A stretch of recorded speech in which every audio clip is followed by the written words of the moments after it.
Keide, obrigado por ter aceito bater esse papo e falar um pouco da sua história. Fala sobre o seu nome. Keide, você conhece alguma Keide? Ainda não.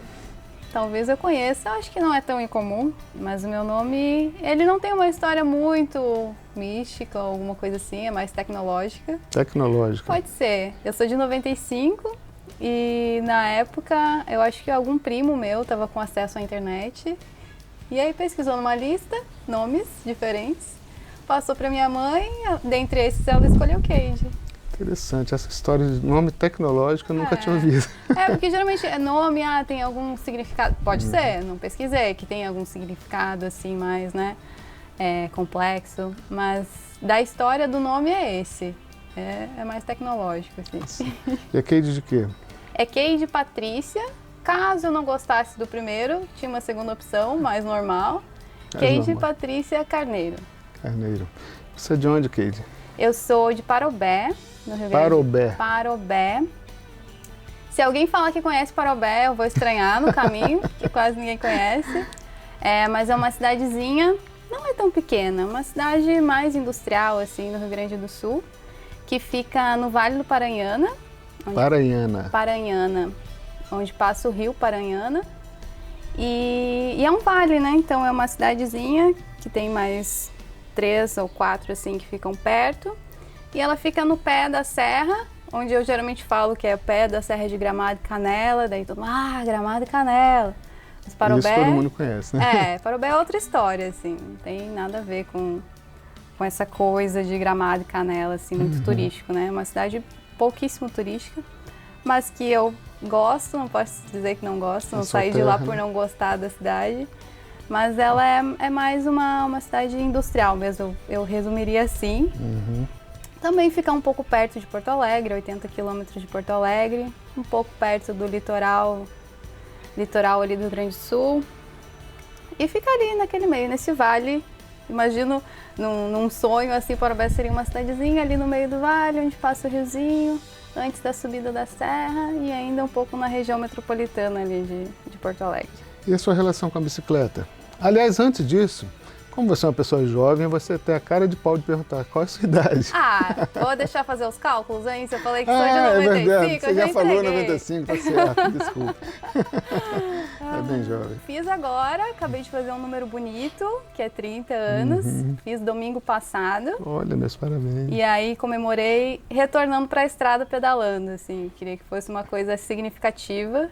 Daí depois de passar algum tempo sem pedalar, retornei no dia do meu aniversário. Então, para fazer esses 30 anos aí, peguei a bicicleta de volta. Legal. E como é que surgiu essa relação sua com a bicicleta? Eu lembro, até nesse meu aniversário agora, muito nostálgica que eu tava lembrando da primeira vez que eu ganhei uma bicicleta, né, que eu tinha 7 anos de idade. E foi no final do ano, no Natal, assim, Keide, se você passar de ano, que era o primeiro ano da escola, né, com 7 anos, primeira série, você vai ganhar um presente no final do ano.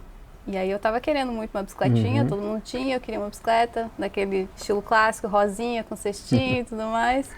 E aí eu ganhei essa primeira bicicleta com 7 anos, e aí eu não sabia andar, foi toda aquela coisa assim de aprendendo, eu fiquei muito tempo com rodinha, com as 2 rodinhas, depois com uma rodinha, super perdida na bicicleta, enquanto os meus coleguinhas já estavam aprendendo a andar. Passei muito tempo ainda sem conseguir andar direito, assim, sempre que ia ter que passar por algum carro estacionado, era meio estranho, assim. E o meu pai sempre pedalou também, assim, dentro da cidade. E aí, depois que eu consegui aprender melhor, andava com ele também. E de início foi isso, ganhei essa primeira bicicleta, depois passei um período sem.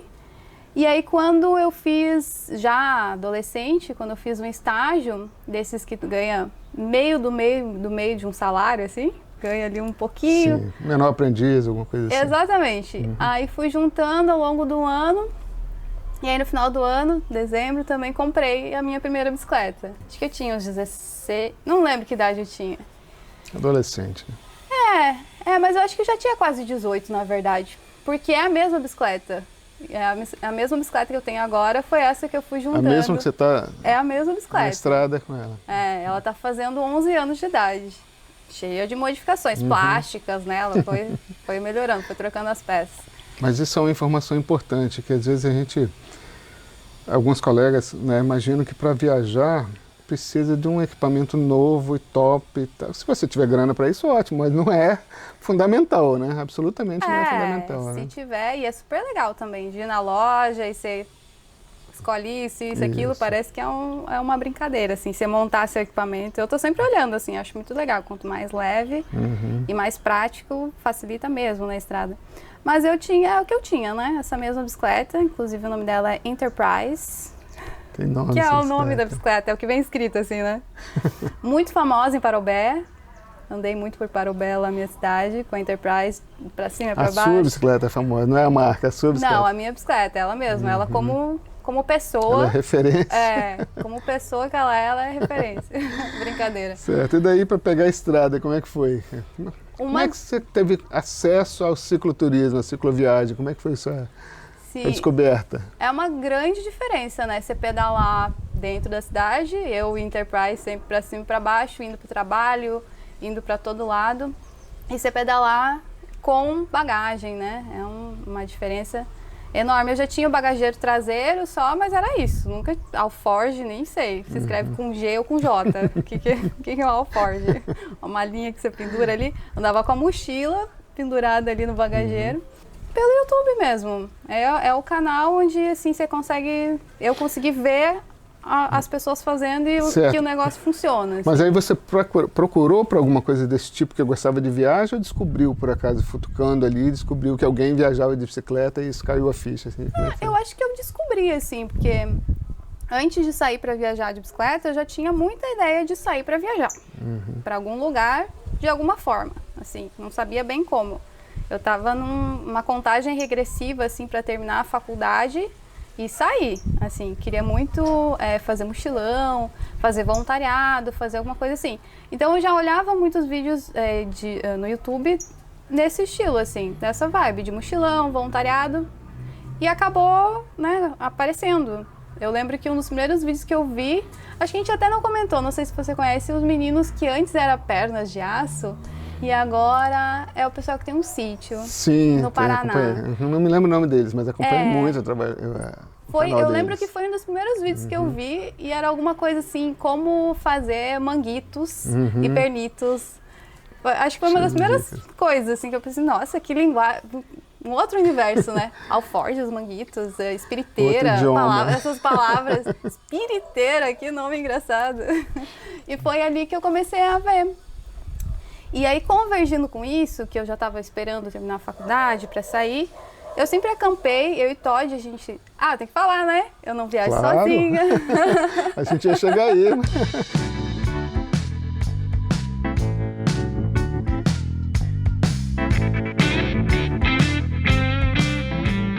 O companheiro não está aqui. Sim. Por razões pessoais, mas ela não viaja sozinha. Sim. E muitas vezes eu vou falar a gente, porque a gente, eu, a Enterprise, o Todd, a Everest, a bicicleta dele, nós 4. Conheci o Todd em 2018, ele é da mesma cidade que eu, Parobé, a gente era do mesmo, mais ou menos do mesmo ciclo de amizade, assim. E ele foi morar em Florianópolis. E nesse meio tempo eu ia visitar ele, a gente foi aproximando mais a relação, assim, né? De início a gente era amigo, a gente foi se tornando o que a gente é agora, que é tudo junto, né? Namorado, amigo, cicloviajante, a gente faz a maior parte, parceiros, 24 horas do dia. Então a gente sempre acampou muito, a gente se conheceu em um acampamento, eu e ele. E depois que ele estava em Floripa também, às vezes eu ia para lá visitar, a gente acampava, né, lá na ilha. E eu com essa ideia de terminar a faculdade e sair. Você fazia faculdade de quê? Eu fiz publicidade. E ele lá em Floripa pensando em ir morar em algum outro lugar durante um tempo. Assim, com essa ideia também de sair de lá. E ele fazia o que lá? Ele trabalhava numa cozinha. Ele sempre foi dessa área, assim, né? Gosta bastante de cozinhar. Então, pelo que eu estou entendendo, o cozinheiro da dupla é ele. Definitivamente é ele. Se precisar eu faço, mas ele que tem assume a cozinha. O temperinho especial ali, que alimenta a dupla. Assim que a gente foi convergindo as ideias, então. Ele estava lá em Floripa, eu estava lá no Rio Grande do Sul, e aí, então ele estava com essa vontade já de sair, de morar em outro lugar, e eu estava esperando terminar a faculdade para ir mochilar, para fazer alguma coisa nesse sentido. Mas você tinha um destino já, um formato, não? Não, o formato eu tinha pensado de mochilão. Tava pensando... Mas para onde? Um destino? Tava Não pensando em necessariamente. América Latina, assim, sair. Assim, não tinha formado ainda a ideia em como seria, mas já tava me organizando para isso, assim. E aí, então, eu comecei a ver alguns vídeos no YouTube. E aí, nesse meio tempo, o Todd veio de Florianópolis para o Rio Grande do Sul de bicicleta. Sem alforge ainda, com a mochila, né, no bagageiro. E foi uma doideira, assim, né? Que ele só saiu. Ah, é só eu ir lá. Vou até ali, né? Vou até ali.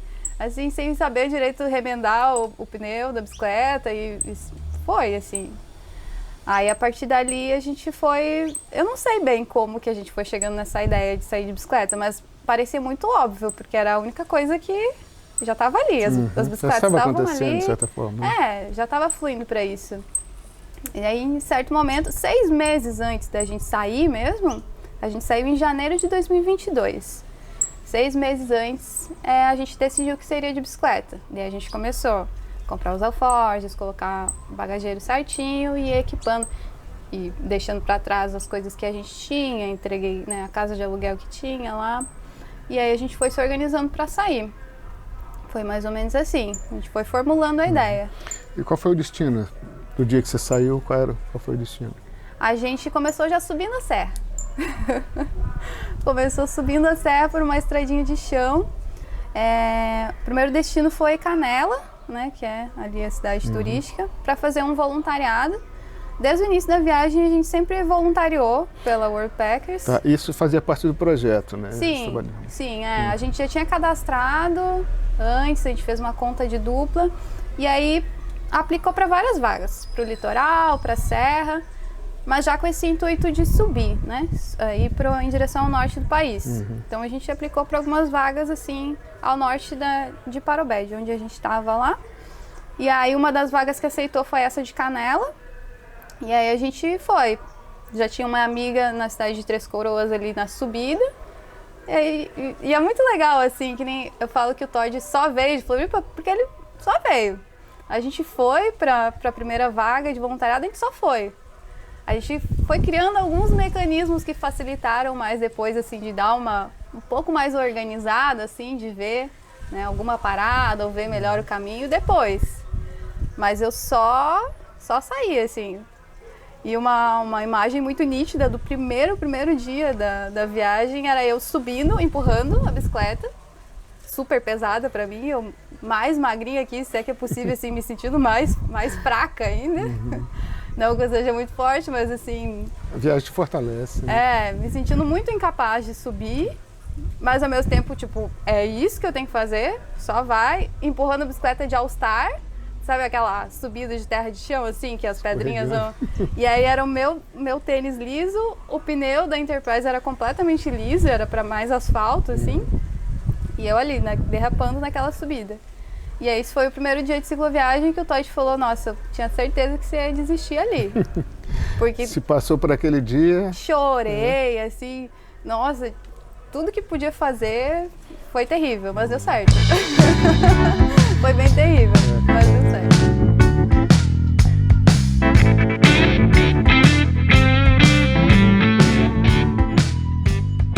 E você tem prestado esse serviço de voluntariado desde que você saiu, com frequência, direto, ou tem um intervalo de uma outra maneira, um tipo de hospedagem de uma outra maneira? Como é que tem sido o formato da sua viagem? A gente basicamente olha as vagas que tem, olha no mapa, as vagas de voluntariado pela Worldpackers e vai se direcionando para isso, assim. E também é um jeito que a gente descobriu de parar um tempinho no lugar, dar uma descansada e depois seguir, assim. E é muito legal, assim, as experiências que a gente teve de poder se conectar mais com as pessoas e pessoas que também estão viajando em 1000 formatos, né, de motorhome, mochilando e tudo mais. Também a primeira experiência, falar só das partes terríveis, né? A primeira experiência de voluntariado não foi nada legal.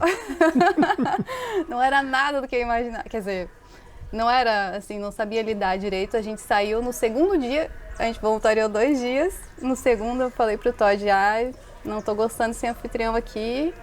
Não tá, alguma coisa não tá certa. Você achou o quê? Que foi desrespeito? É que assim, agora eu vejo muito voluntariado que também tem muita gente que interpreta o voluntariado. Na verdade, a palavra voluntariado, eu não sei se ela está inteiramente certa para isso que tem na Worldpackers, que é uma troca, né? Você dá o seu serviço em troca de hospedagem e alimentação. Voluntariado pode ser, é uma coisa que você faz sem querer nada em troca. Você vai lá e se voluntaria para alguma coisa, né? Então, eu acho que até entraria em alguma outra categoria, assim, que não tem um nome tão coerente para essa troca. Então, para mim, é ainda algo que você vai ter, você vai conhecer seu anfitrião, ele vai te receber, ele está ali para realmente trocar, né? Para te conhecer, você conhecer ele ou as pessoas que estão ali, para não só prestar um serviço, né? Você vai ter uma interação mais de aprendizado, você vai aprender, ele também vai aprender contigo, sabe? Igualitária, eu acho que é bem uma forma de ver o trabalho, como também eu acho que deve ser mais igualitário, assim, né? De não ser uma coisa muito discrepante. Certo. E nesse caso da primeira oportunidade ali, não foi, pesou para um lado a balança? Pesou para um lado, porque tava muito essa coisa de uma mentalidade de você é funcionário, eu sou seu chefe. E para mim era muito estranho porque os comentários da vaga estavam muito bons, assim, falando muito bem da vaga, então, e era o meu primeiro voluntariado, eu pensei, então eu que tô errada. Não é isso, então, não é... Você que não entendeu, você imaginou eu que não entendi, eu que tô fazendo errado. Aí a gente saiu. E também uma coisa que eu fiz e que eu não faço mais é não falar o que tem de errado, ou não falar o que não tá legal, assim, ou tentar entender o que está acontecendo, assim. Sim. Não deixar só essa áurea estranha, assim. Discutir, parar para discutir mesmo. Isso é uma coisa que eu faço, consegui, é difícil, mas consegui fazer ao longo dos anos aí. Quando a gente fala de voluntariado, principalmente nessa plataforma, tem diversos tipos de trabalho, Como é que você escolhe isso? Você escolhe pelo local ou aquilo que te agrada fazer? Como é que você escolhe? Olha, na viagem a gente meio que vai em todas as vagas, porque elas estão no caminho. Sim, então o caminho é uma das suas referências assim, para a escolha. O que difere pode ser o tempo. Um dos seus critérios, né? O tempo que vai ficar, a gente geralmente fica menos se vê que a vaga tem uma carga horária alta e não tem nenhum tipo de alimentação, coisa assim. Mas sempre que possível a gente busca vagas que, por exemplo, envolvam permacultura, bioconstrução, são assuntos que a gente quer aprender mais.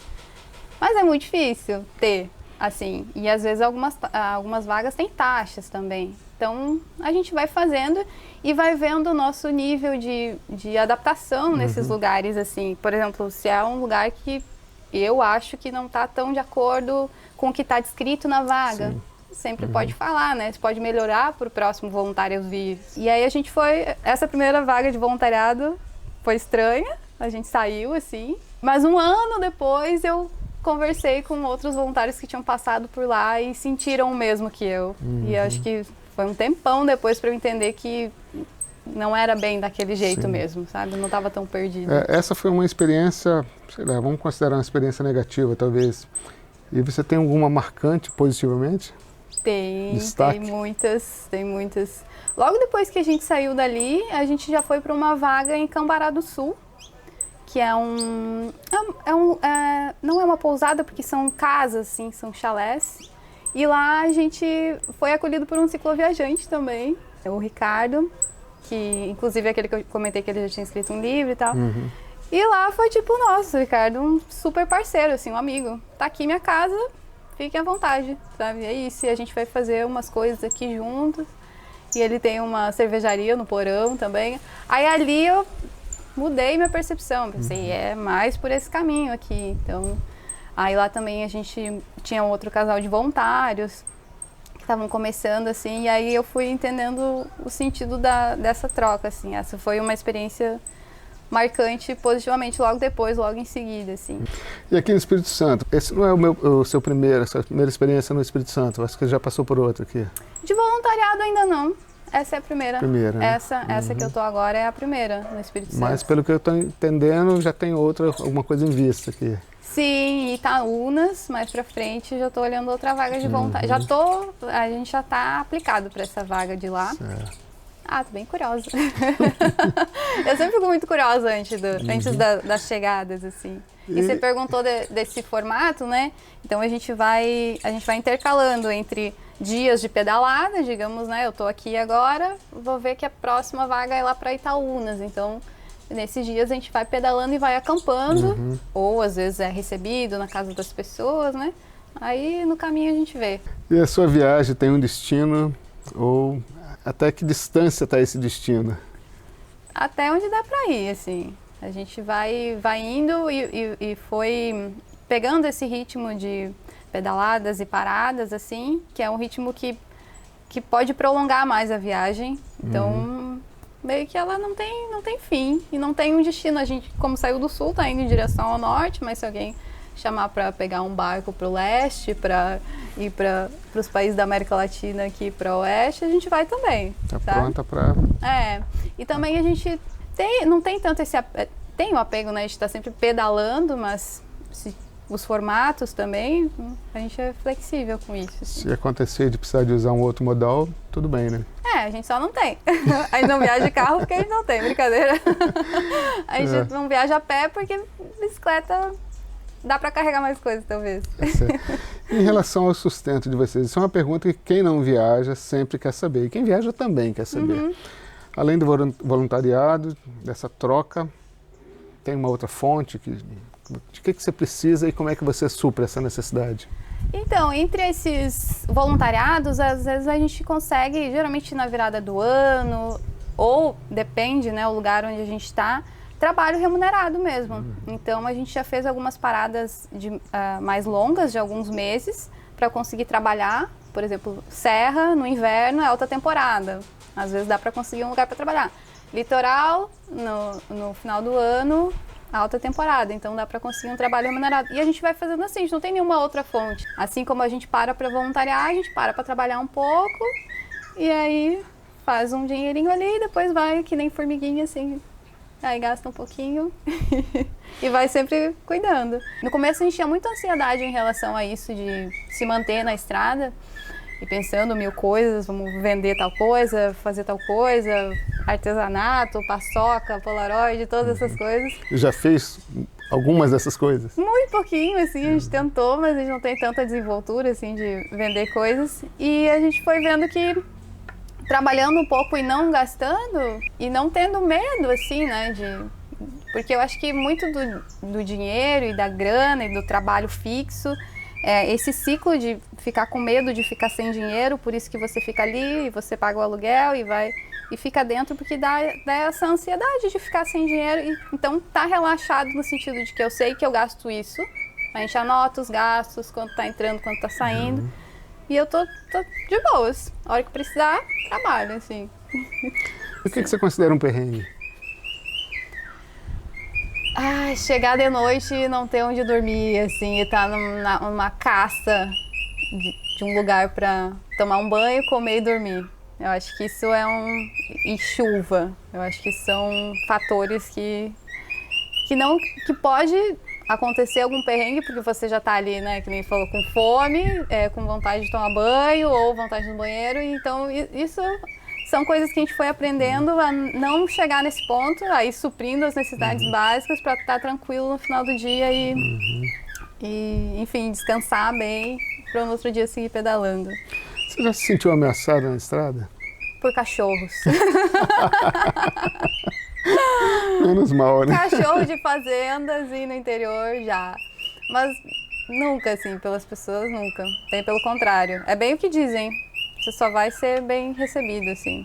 Nossa, muito dessas pedaladas que a gente dá de alguns dias, a gente publica em grupo de Facebook e eu acho que essas foram as experiências mais legais que a gente foi recebido por famílias, assim. De ser muito acolhido, assim, ser adotado mesmo. E eu acho que de estar na estrada, parece que tem dois formatos, né? Tá voluntariando, que é quase que parado, assim, e tá em movimento na estrada, acampando ou dormindo na casa de alguém todos os dias. Esse formato de ser recebido pelas famílias, assim, é uma coisa, é muito emocionante, é muito bonito, assim, faz a gente rever, assim, olhar para a própria família, a família que está recebendo olhar para os próprios filhos e para as próprias pessoas, assim. Eu acho que essa é uma experiência que, quando eu estou mais paradinha, eu quero voltar para sentir, assim, de novo. Certo. E você Se tivesse de fazer um paralelo entre a Cade que saiu em 2022 e agora, o que você diria? Qual é a diferença dessas? Existem duas pessoas? Existem. Características daquela do passado eu deixei um pouco, substituí por outras menos nocivas para a saúde. Mas eu diria que a outra talvez fosse mais impulsiva em relação aos sentimentos, assim, e de não entender bem sentimentos. E eu acho que a viagem é aquele clichê de que é autoconhecimento, mas eu acho que faz se deparar com umas coisas que você tem que ter flexibilidade para sentir, e para tocar a vida, seguir esse fluxo, assim, que senão você fica estagnado. O maior medo que eu tenho, assim, de uma parada física, digamos assim, de você não estar em movimento, não estar viajando, é esse enrijecimento da mentalidade, assim, de você ficar naquela personalidade. E eu acho que sair para viajar é, assim, nem que seja na base da agora vai, você tem que se deparar com algumas coisas. E isso te torna mais flexível, assim. Então, eu acho que a Cade do passado era um pouco mais inflexível, um pouco mais impulsiva, não que eu não seja agora. E eu consegui dar uma trocadinha de algumas dessas características, assim, para ser mais tranquila em relação a isso, assim, a observar a vida e conforme tá, né? E quem quiser conhecer um pouquinho mais da Cade do Todd, como é que te encontra? A gente tem um Instagram, que é a Voa Vida, a Voa Vida, que surgiu meio que tipo assim, a gente não vai ficar alimentando o meu Instagram, o teu Instagram, vamos nós dois postar em um. E daí é lindinho, porque fica, né, toda a trajetória fica ali em fotos. A gente ainda tem uma coisa de ir seguindo a ordem no feed. Então, por exemplo, no feed do Instagram tá, sei lá, em São Paulo e a gente tá aqui agora. Mas os stories geralmente a gente vai colocando assim. São mais atualizados, né? Tá joia. Muito obrigado. Sucesso na viagem. Obrigada.